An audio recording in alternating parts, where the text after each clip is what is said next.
So today I'm going to talk to you about two more doctrines that you find in the book of Genesis.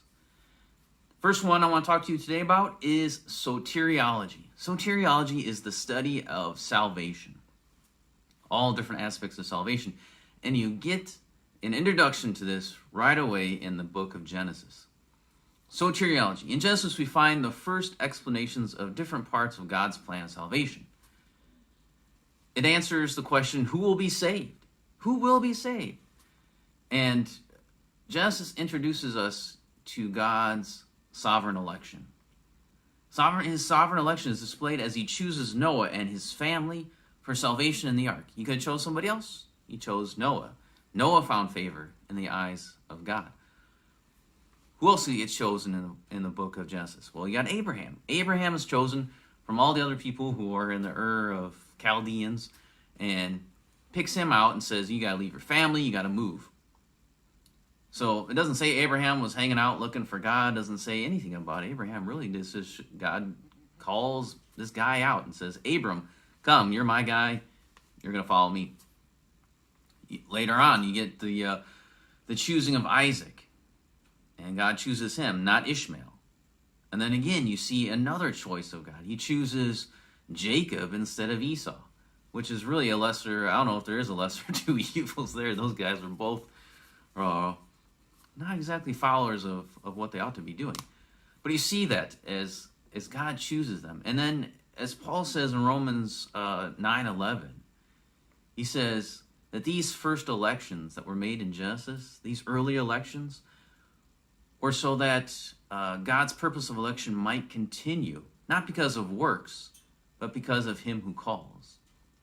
So these early elections were a foreshadowing or a display of how God would eventually choose everyone that are his children.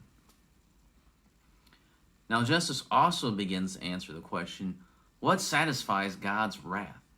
We see right away God has wrath against sin. He curses the whole universe because of sin. So if God has wrath against it, well, what would satisfy God's wrath? In Genesis, we find out how to appease God's wrath. We see that justice against sin is only satisfied by the shedding of blood. That's it. If you sin, you have to die. After the first sin of Adam and Eve, God made them garments of skins and clothed them. Well, where did the skins come from? Something had to die, right? You don't have the skin. I don't think he created skins and say, hey, here's these new skins I just made.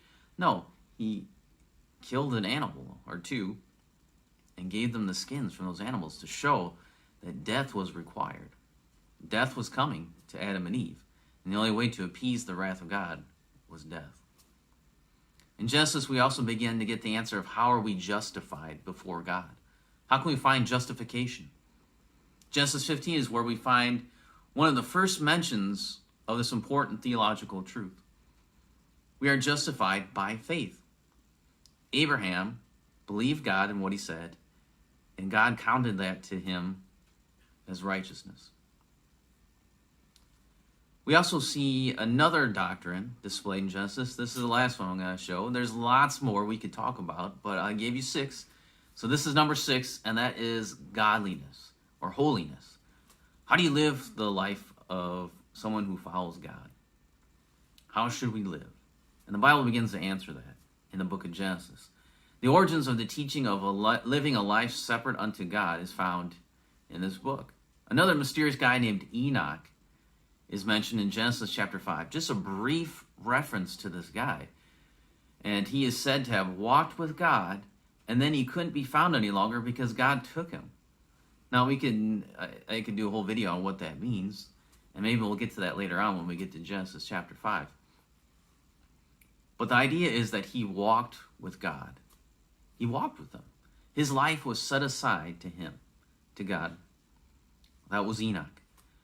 We find the calling to holiness in the calling of Abraham as well.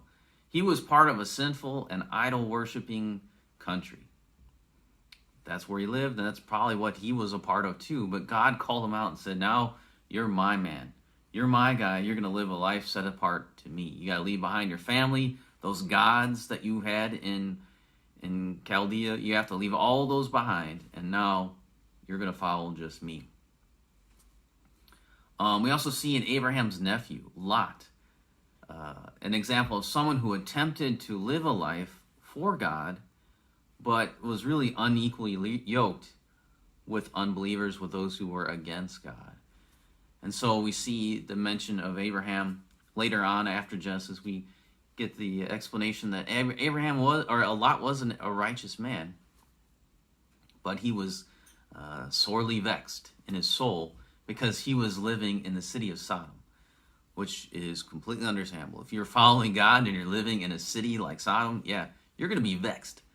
So, and we see the consequences of that too, of him living with in Sodom, and his wife turns back, and she's gone. He loses his wife, and then his daughters are out to lunch, and they're in their theology and what they're thinking about God and their lives and how to live a holy life. They don't have a clue, and so you see the sins of Sodom following Lot. Even though he was a righteous man trying to live a righteous life, the sins that he kind of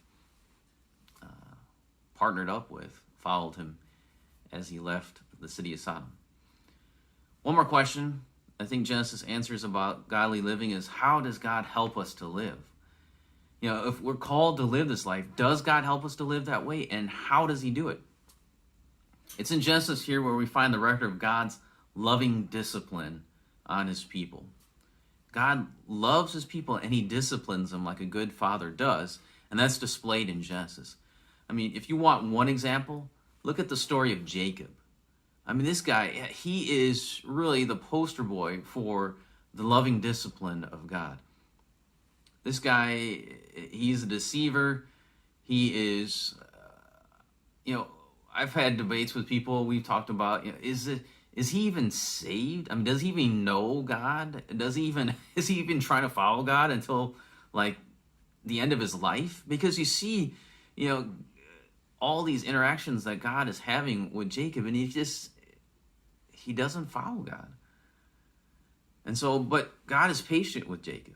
God is definitely patient with Jacob, and God sends trials into his life to kind of help him to learn more about God. And so, I mean, Laban is definitely a trial in the life of Jacob. I mean, his father-in-law, twice over, it's a crazy story. There you go. How about the dislocation of his hip and the permanent limp that God gave to Jacob to remind him of the encounter of Jacob and the angel of the Lord? I mean, to have that for the rest of his life, to have that really a loving reminder that, hey, I am with you, Jacob. I am God, but I am with you. I'm taking care of you. And again, his scheming sons of Jacob, all of his sons were, I don't know, they were a trial for Jacob. And the fact that they would try to get rid of Joseph and that whole story there, what a trial that Jacob went through. And but that was God's loving discipline for Jacob, trying to get Jacob to trust in him, to place all of his faith in God instead of on himself. I mean, even in that story, Jacob's like, everything bad always happens to me. Why do these things always happen to me? And that sounds familiar. But that's the idea, that God loves his people, and that's shown definitely in Genesis, how he loves, how he brings trials and afflictions into our lives to discipline us, to get us to follow him more closely. And so in Genesis there, we get the idea of soteriology. We see salvation displayed, and we see what it means to live the holy life and how God helps us to do that.